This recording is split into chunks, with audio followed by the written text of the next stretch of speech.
there's a couple of reasons why I really like this, and there's a couple of reasons why I don't. Number one, it's very, very sugar-coated. It was actually incredibly more vicious than it was. And we're going to go over just a few of those things. First off, at that point in time, and most scholars know this, and I've actually had a chance to read some of the diaries, as I've said before. There's walls and walls and walls of diaries. One of the things that the people on those missions did, especially Columbus and a lot of the priests, is they kept very, very good records. I mean, when you talk about the journey records, when you talk about the records of what they saw along the way, what they did, everything was very, very well kept. So the records, the diaries that were kept are very, very historically accurate. They've been translated very accurately a couple of different times. And I can tell you that there's literally walls and walls of these records from a lot of different voyages, not just Columbus. But I've had the opportunity to read a few of them from Columbus. And one of the people who does a very, very good job of talking about what actually happened is a historical writer named Howard Zinn. He's got a very, very good book called The People's History of the United States that I would suggest, especially if you're going to be teaching history, I'd strongly suggest that that be one of your books in your history class. So that's something that you can literally take a note on right now. Howard Zinn, The People's History of the United States. There's also The Conquest of Paradise. There's lots of different kinds of books out there that are very, very accurate. I can tell you too that De La Costas was very, very sympathetic toward the Indian people, but there are also priests there that were not. They stood by and watched a lot of stuff happen. He wasn't the only priest on the journey, and a lot of what was done in the name of manifest destiny. Manifest destiny is that notion that that you can take what you want because God is on your side, right? And if you believe in the religion that you prescribe to, then you have the right to take from the heathens who are not Christians whatever you want in the name of God. And that made it right. And one of the things in this country's history that you're going to find out about, hopefully, in your human relations classes or whatever, is that this country's gone to war many times because we've always thought that God was on our side. And it turns out that that might not have been true.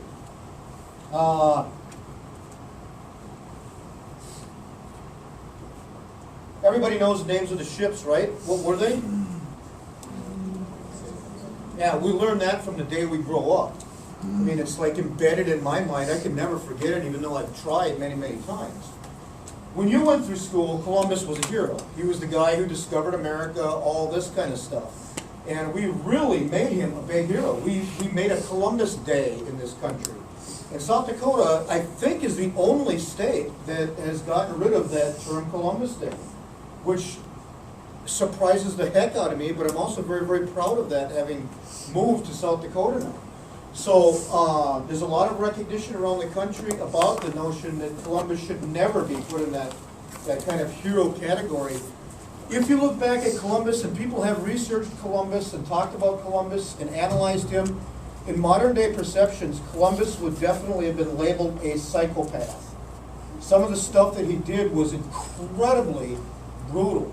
Everything from having his dogs eat the people, the natives down there, for fun. He would, pit bulls, he'd put people in a pit along with 4 or 5 dogs and watch the dogs tear the people apart. Cruel. When people did not come back from their gold search with enough gold, he had no problems with cutting their hands off. If people weren't moving fast enough, he had no problems with cutting people's feet off. He had absolutely no problems, and this is well documented and happened quite a few times because I guess it was pretty popular, of cutting babies out of pregnant women's wombs.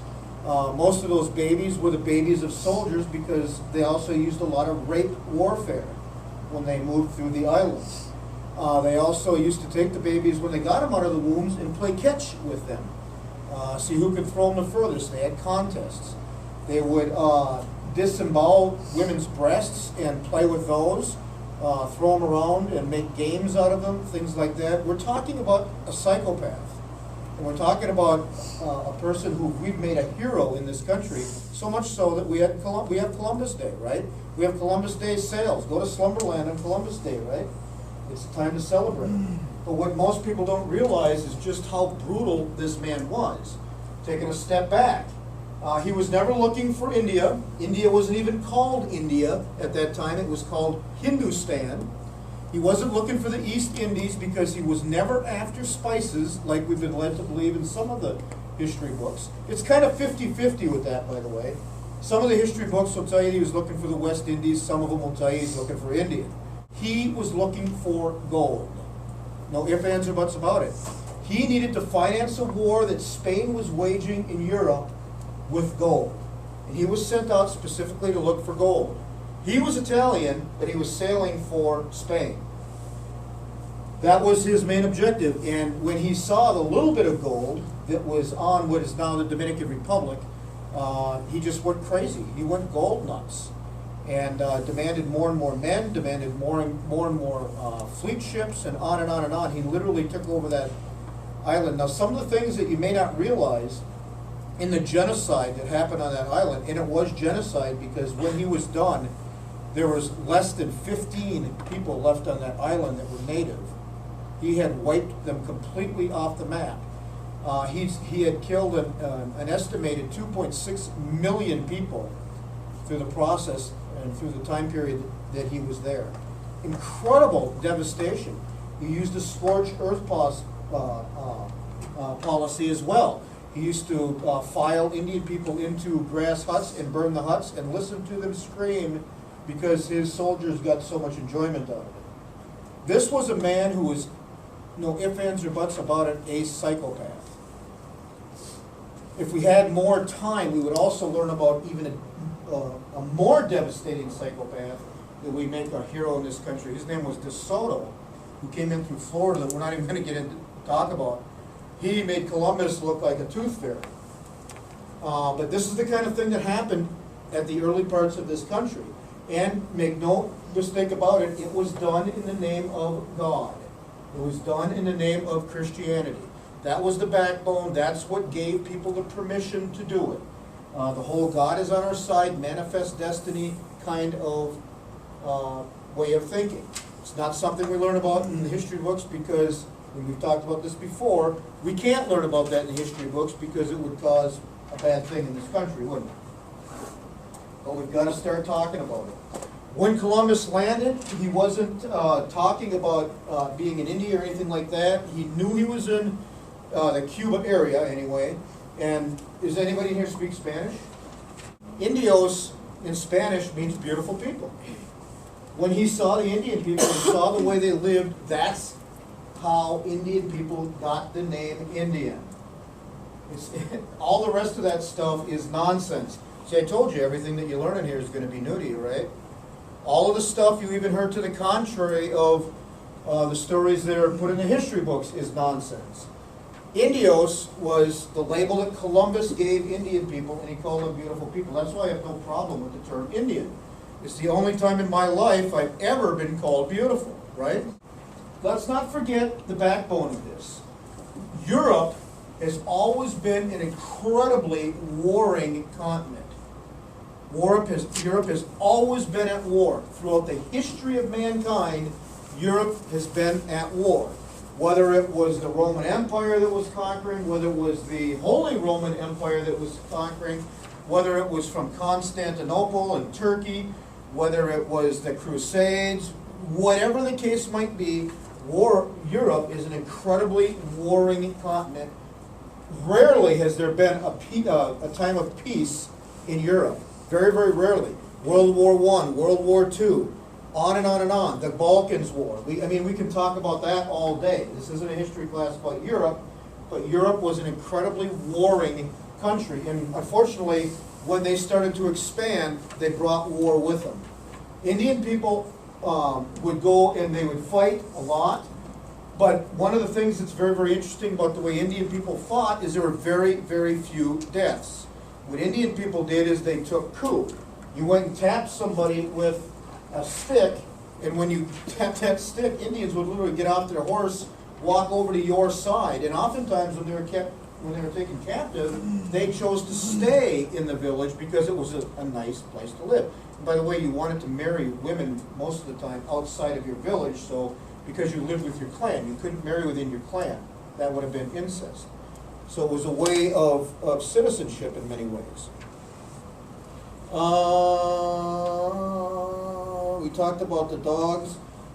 So there's a lot of misconceptions about this whole notion of Columbus being a hero, and what's really, really bothersome, especially to a lot of Native people, is that everybody seems to know about it, but nobody really does much about it. Nobody really does much about it.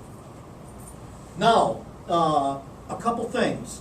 So far, we've raised some dander in here. We've been talking about a little bit of dissidence. Today, we're going to talk about what exactly dissidence is. We're going to put it in a little package. We're not going to take a whole lot of time talking about it because we did talk about it in our individual conferences. There's not a big need to really press on it. But dissidence is one of those things that's very, very important to recognize. We've been over it a couple times. We've been over it officially for about 10 minutes in 2 different lectures so far. Lecture number 4 and lecture number 6. And in those lectures, we talked about you having to feel uncomfortable in order to leave that comfort zone and be able to learn something.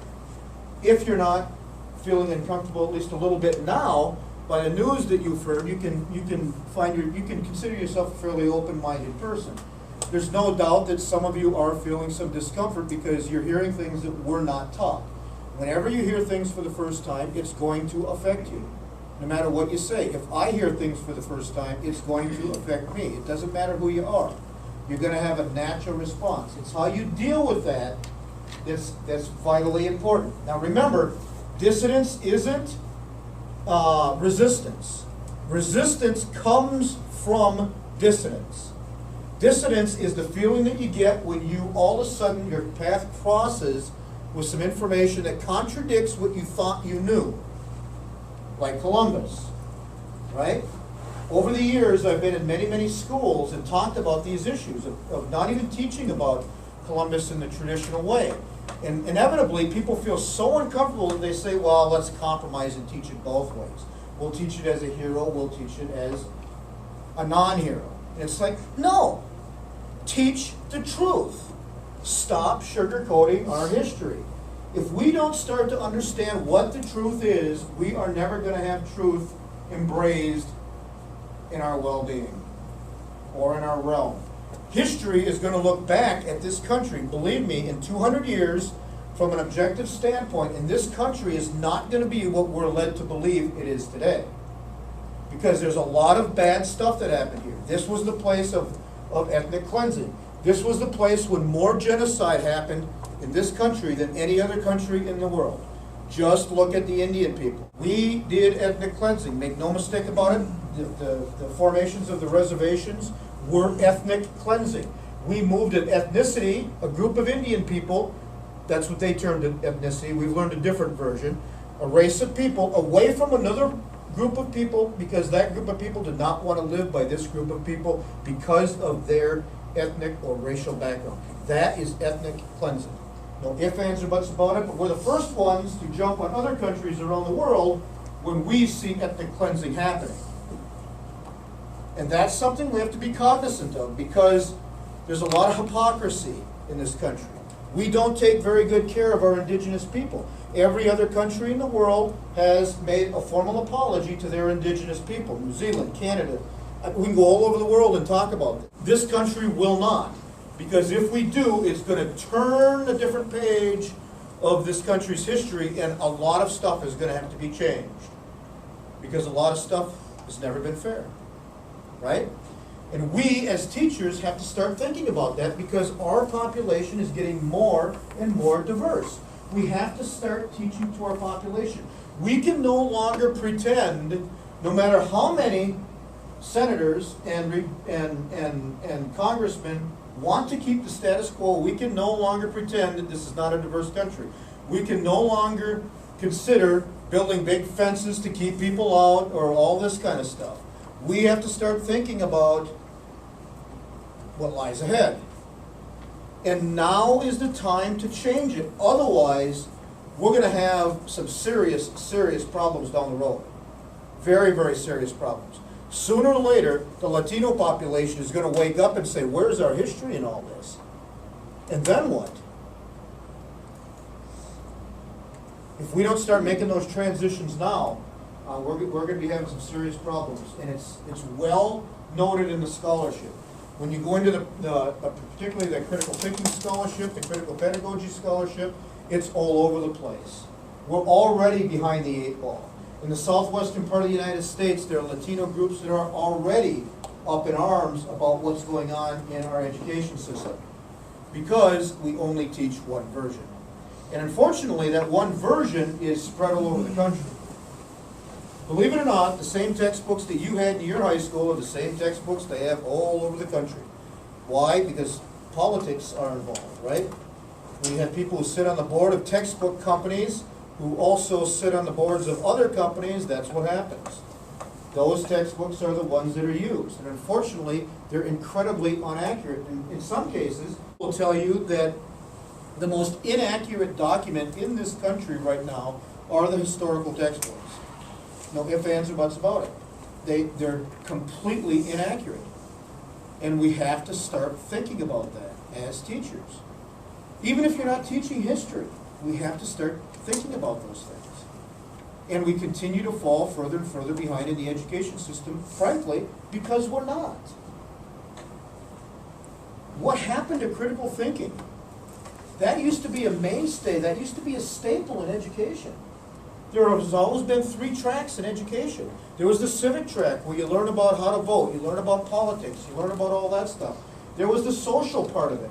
The social part of it is you learn how to bring yourself to a place not of material wealth, but of intellectual wealth, of emotion. We don't even talk about those things, and in many parts of our country, intellectualism is a bad thing, right?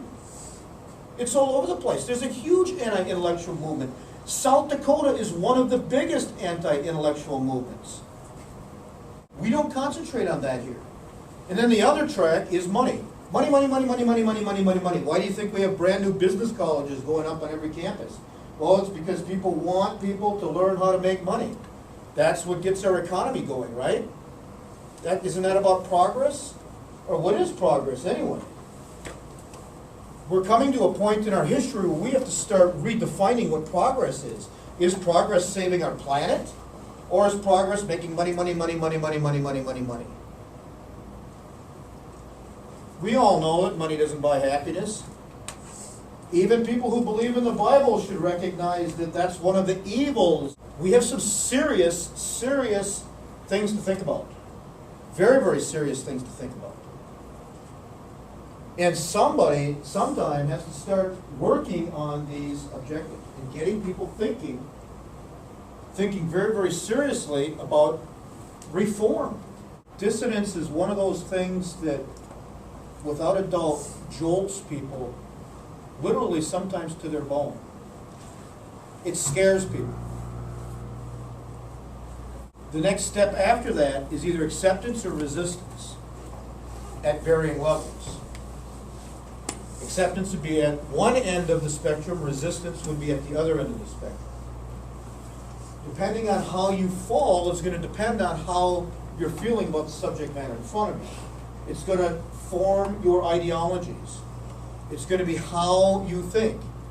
It's going to come from the framework of the culture in which you benefit from, or don't benefit from. It's going to be very, very difficult to convince those who experience dissonance of seeing past their dissonance because of the recipients of so much privilege. And you are unbelievably privileged in this country. The fact that you're sitting in a classroom right now is a testament to it. You have to realize that most women in this world don't have the opportunity to go to college, either for political reasons, for social reasons, for ideological reasons, or because they just don't have the money.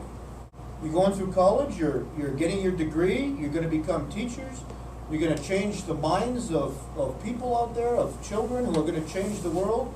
They're going to come back to you years later and tell you how grateful they are, and that's the satisfaction you get.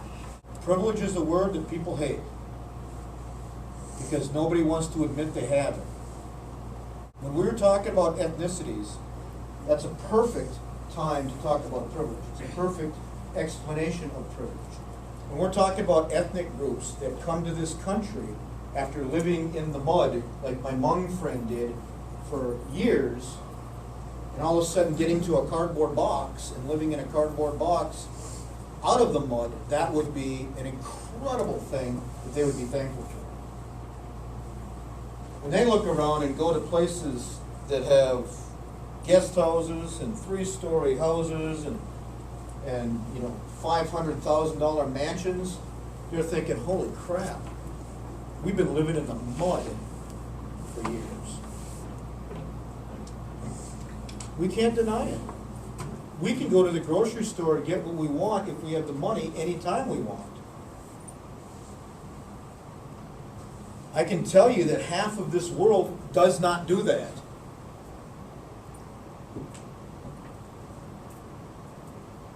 In fact, I can tell you that a large portion of South Dakota, probably about 6% of South Dakotans, don't have access to food on a daily basis. I can tell you that the unemployment rate on the Pine Ridge Indian Reservation is about 80%. And you might be thinking, well, why don't they get a job, right? Would you build a factory where there's no labor pool? Your factory is going to fail. The reservations were put in the middle of nowhere.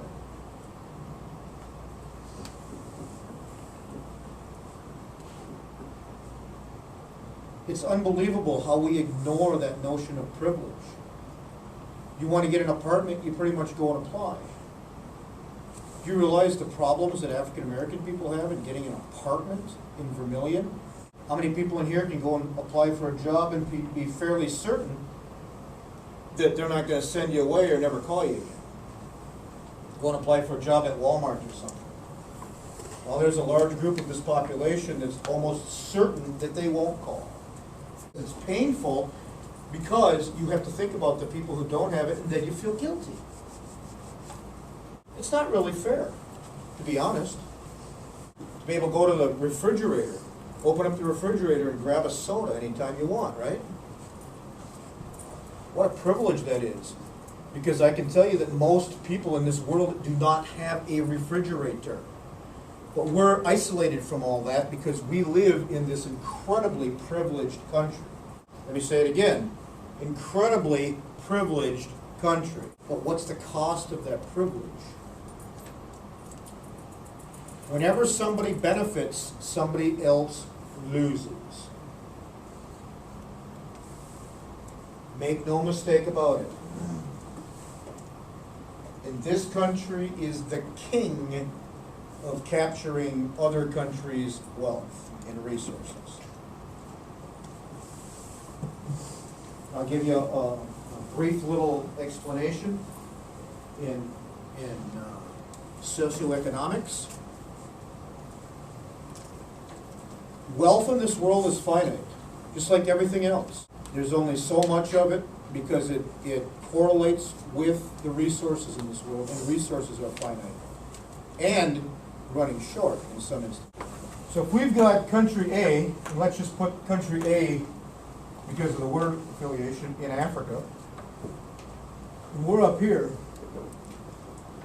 what we're doing is we're extracting natural resources from Africa, we're bringing them here to manufacture them so we can ship them back to Africa. And as we always know, the middleman makes out best, right? The problem is we're paying them so little for the natural resources that they can't afford it. So what do? Well, you've got all the money right now, let's borrow some from the United States, right? But the United States charges unbelievable interest and creates a huge debt. You're talking about the American debt and us borrowing from China. Literally, the money that we spend in this country, by the way, comes from China. Make no mistake about it.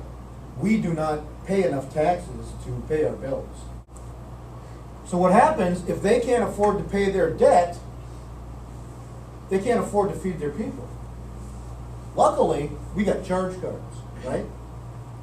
And we've got this giant economic power that is, within 10 years, going to be the economic power in the world, by the way, the big C, China, who is financing us right now.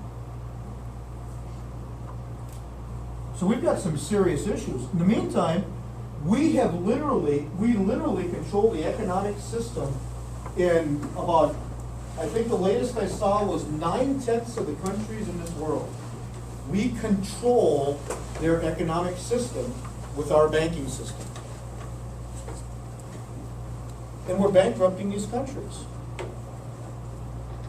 And there's been a lot of calls on Capitol Hill lately, well, let's call in our debts. Let's start calling in our debts from this country and pay our debt off. And we could. Believe it or not, we could. All the trillions of dollars out there, if we called in our debts, we could fix it just like that.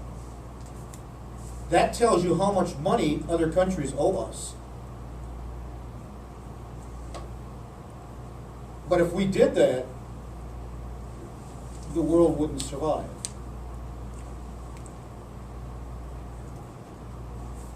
It's really not that difficult to understand. Economics is very, very simple.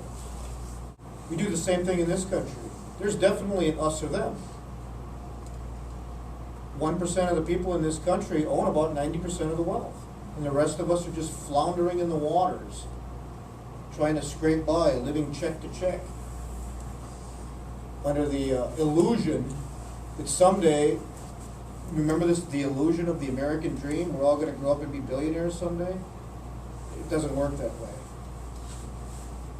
The meritocracy, well, anybody can pull themselves up by their bootstraps and be a millionaire. It's way more complicated than that. But we keep living that way. That's why we admire people like Warren Buffett so much. Because we're always thinking that that could be us someday.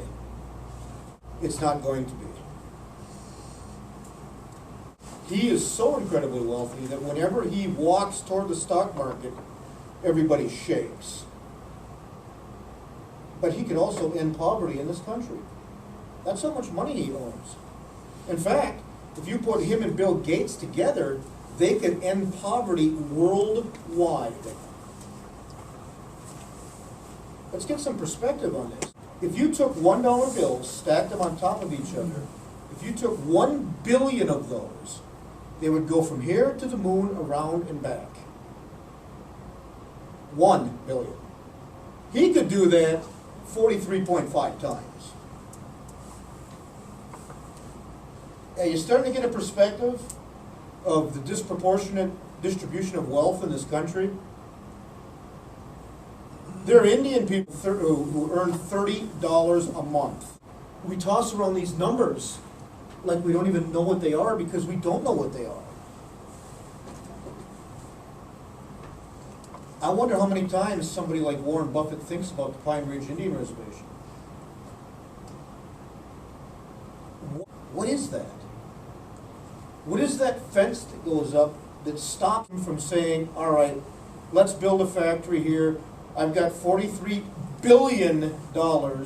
Let's just start to employ people. We'll take the loss. I'll write it off in my taxes. We'll put it in an offshore account and make money off it anyway. What's stopping him? What is inside people like that that's keeping them from helping other people? Remember the other day when we talked about empathy? I just wonder what keeps people from being empathetic. I haven't figured that out. Psychosis? If you saw a baby in a diaper walking down the middle of Cherry Street, wouldn't you run out and grab the baby and bring it to the sidewalk? Or would you just stand there and watch it get run over?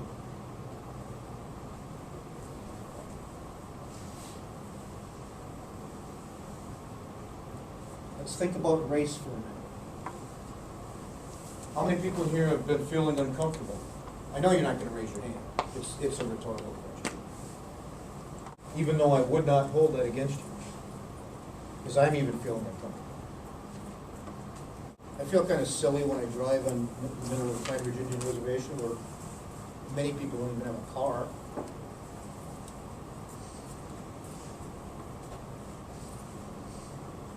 This is a new perception, a perspective on race that you haven't heard before.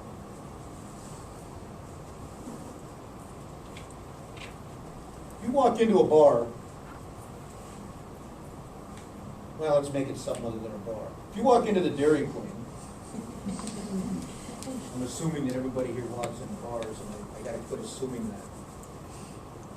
Thinking I'm back at St. Cloud State party cabin. What's that? Yeah.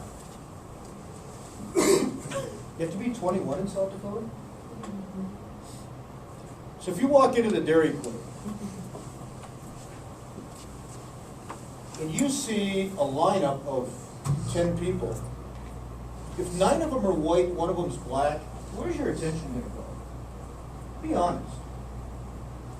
What are you going to look at first? Just hold that thought.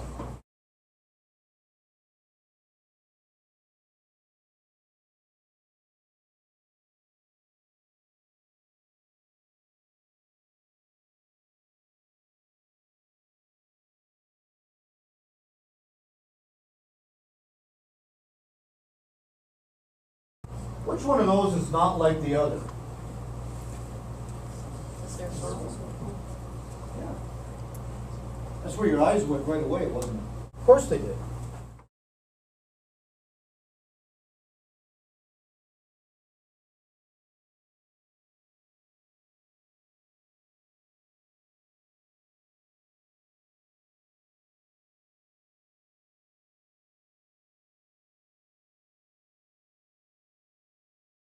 Where'd your eyes go that time? Which one of those is not like the other? You can say it. Sure. If you walk into Jimmy John's, and every person in there is a man except for one woman, which person are you going to notice? Sure. So if you're a person of color in this society, you carry the burden of being noticed. If you're not a person of color, you don't have a burden to carry.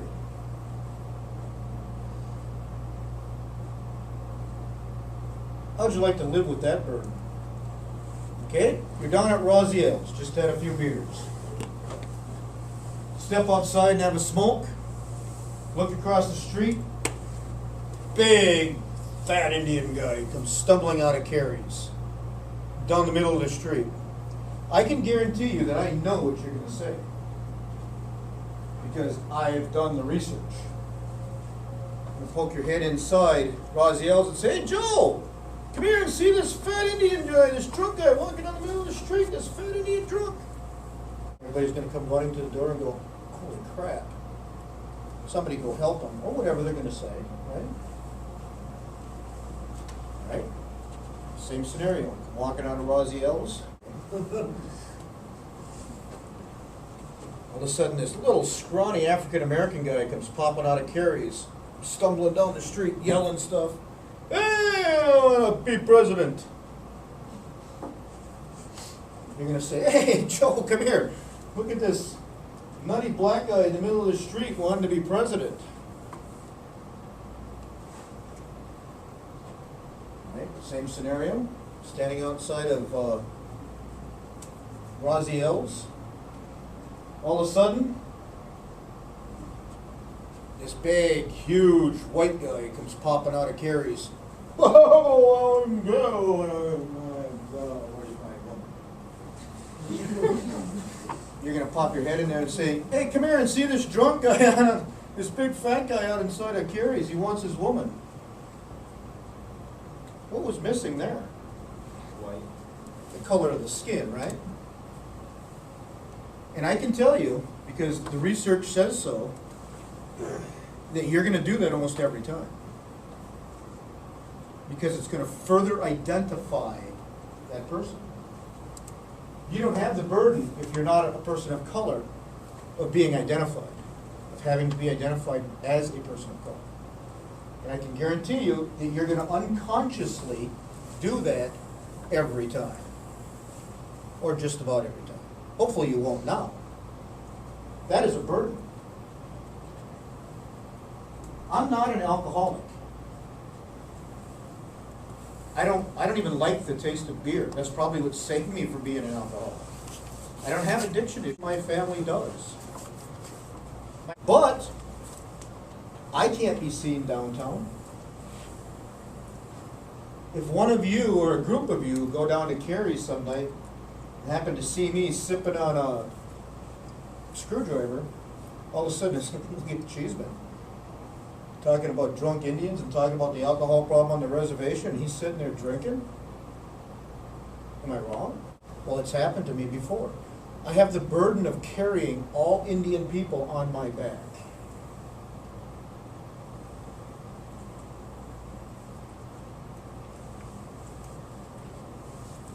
If you're not a person of color, you don't have that burden. You can do whatever you would like. That's serious, serious privilege. How many people here have seen incredibly overweight people, outside myself, in line at the donut shop thinking, that's all they need is another donut? Don't lie. As prejudicial as it is and as stupid as it is, people should be able to eat whatever the hell they want as far as I'm concerned. Who cares?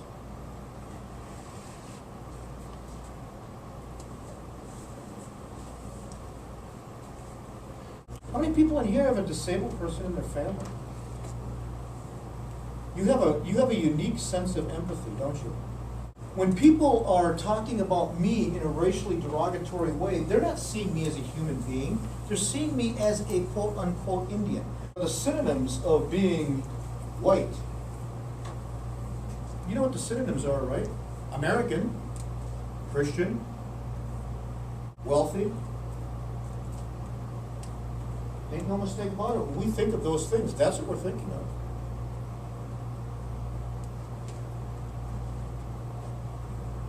What else can I say that might make your mind click into understanding privilege? I got expensive shoes on. Pretty privileged, right? In terms of affluence, I'm probably in the top 10% of Indian people.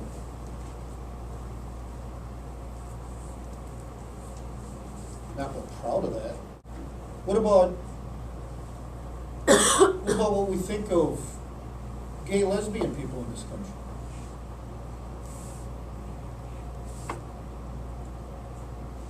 What a catastrophe that is. People who deserve the same civil rights as anybody else. They're part of this country too. But yet something in some people's heads just says, nah, we can't accept that. It's nauseating. People are people, no matter what color they are, no matter if they're sitting in a wheelchair, no matter what. People are people. Every person deserves the same amount of respect.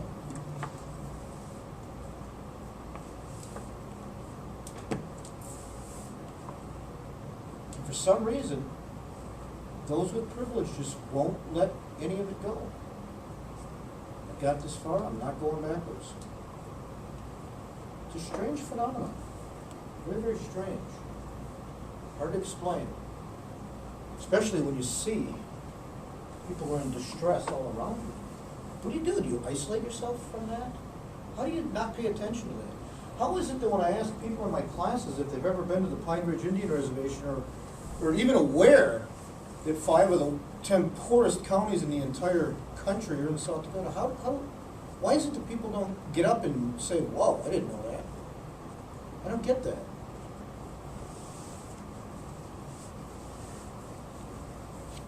I want at least 2 people to raise their hand and tell me about their discomfort over the past 40 minutes.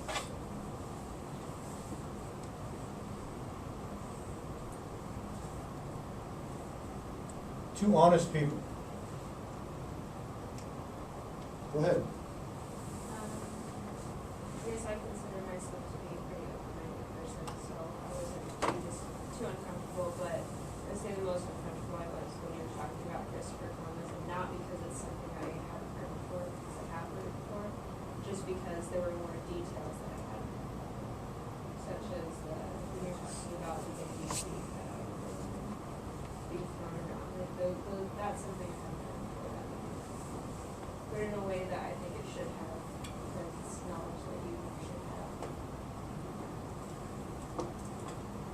How did you reconcile it?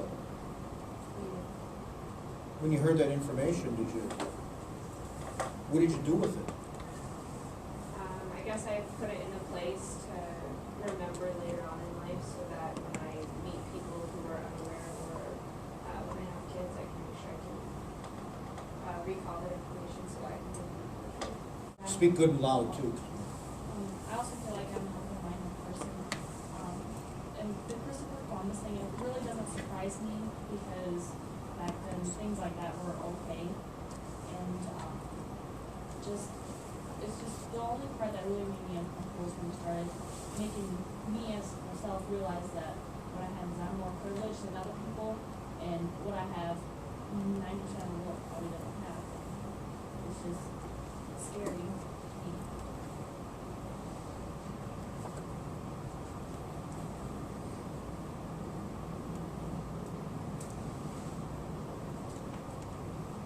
It is scary.